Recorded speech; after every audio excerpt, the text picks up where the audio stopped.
भारत वापस से बनने वाला है सोने की चिड़िया, क्योंकि भारत में शुरू हो चुकी है दुनिया की सबसे बड़ी सोने की माइनिंग। हम बात कर रहे हैं आंध्र प्रदेश के उस कोने की जहां भारत की किस्मत को नया सुनहरा मोड़ देने वाली एक अद्भुत खोज हुई है। ये कोई साधारण खदान नहीं, बल्कि ऐसा खजाना है जो आने वाले समय में न सिर्फ हमारी इकोनॉमी बल्कि पूरी दुनिया में भारत की बार्गेनिंग पावर को बदल सकता है।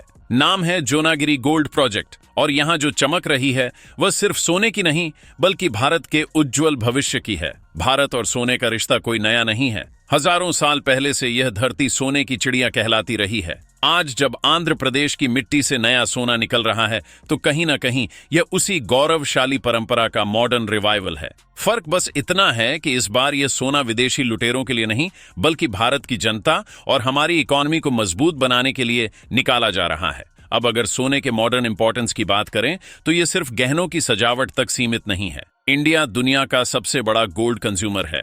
शादी ब्याह से लेकर फेस्टिवल्स तक हर जगह सोने का अलग ही रुतबा है। भारत में कई जगह पर तो सोना एक तरह का सेविंग्स अकाउंट बन चुका है। लोग बैंक में पैसे रखने की बजाय सोना खरीदकर घर में सुरक्षित रखते हैं। यही वजह है कि जब भी गोल्ड का प्राइस बढ़ता है पूरा समाज उसकी हलचल महसूस करता है।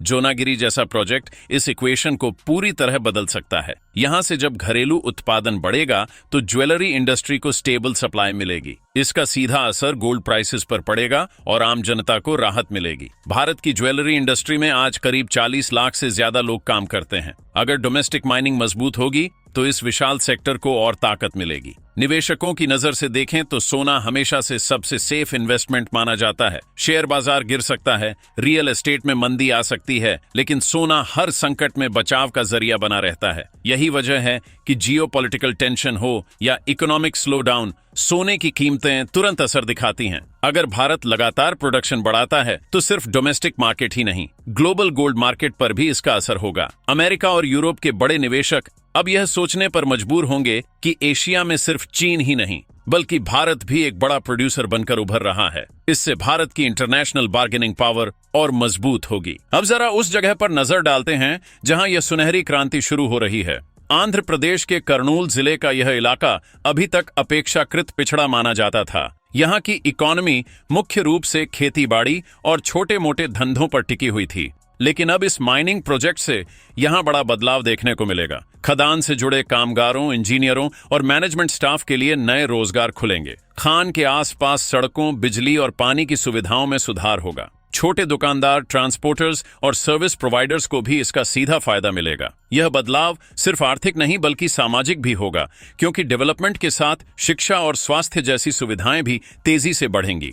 भारत सरकार की माइनिंग पॉलिसीज पर नजर डालें तो यह भी अपने आप में एक दिलचस्प कहानी है। लंबे समय तक देश में प्राइवेट सेक्टर को सोना खनन की इजाजत नहीं थी। सब कुछ सरकारी कंपनियों तक सीमित था, लेकिन पिछले 2 दशकों में पॉलिसीज बदली हैं।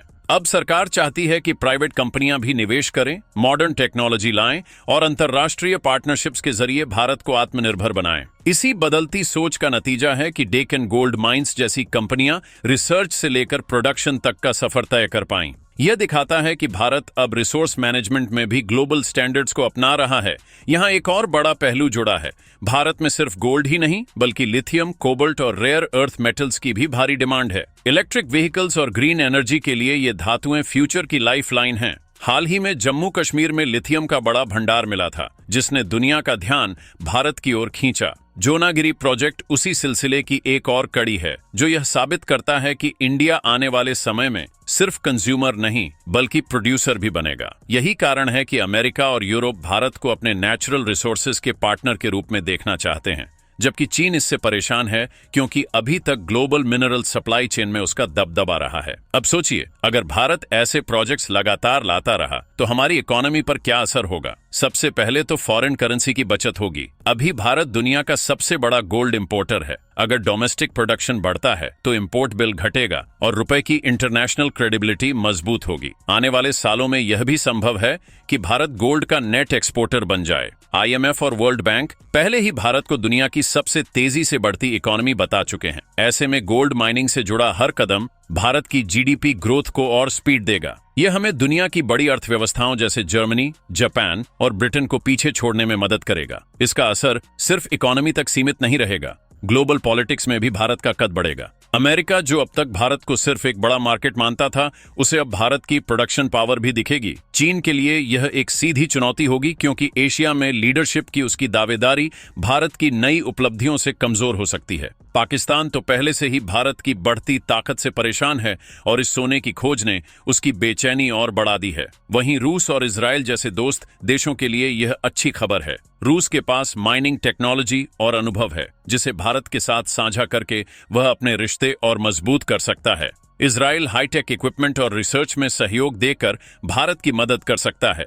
भविष्य की दिशा देखें तो यह प्रोजेक्ट सिर्फ जमीन पर ही नहीं बल्कि आसमान तक भी असर डाल सकता है। दुनिया के बड़े उद्यमी जैसे इलॉन मस्क भविष्य की खानें अंतरिक्ष में ढूंढने की तैयारी कर रहे हैं। एस्टेरॉयड माइनिंग की बात तो आप सबने सुनी ही होगी, लेकिन वहां तक पहुंचना अभी महंगा और रिस्की है। लेकिन अगर भारत अपनी धरती से ही लगातार सोना और अन्य धातुएं निकालने में सक्षम हो जाता है, तो उसे अंतरिक्ष में जल्दबाजी करने की जरूरत नहीं पड़ेगी। उल्टा वह आराम से टेक्नोलॉजी डेवलप करके सही समय पर स्पेस माइनिंग की रेस में कूद सकता है। यही स्ट्रेटेजिक सोच भारत को बाकी देशों से अलग बनाती है। अब जरा आंकड़ों पर नजर डालते हैं। वैज्ञानिक सर्वेक्षणों और डेक्कन गोल्ड माइंस की रिपोर्ट के मुताबिक इस क्षेत्र में करीब 5.15 टन सोने के भंडार की पुष्टि हो चुकी है और आगे की खोज से यह आंकड़ा और बढ़ सकता है। इस प्रोजेक्ट की सबसे खास बात यह है कि यह भारत का पहला ऐसा गोल्ड माइनिंग प्रोजेक्ट है जो प्योरली प्राइवेट सेक्टर द्वारा विकसित किया गया है।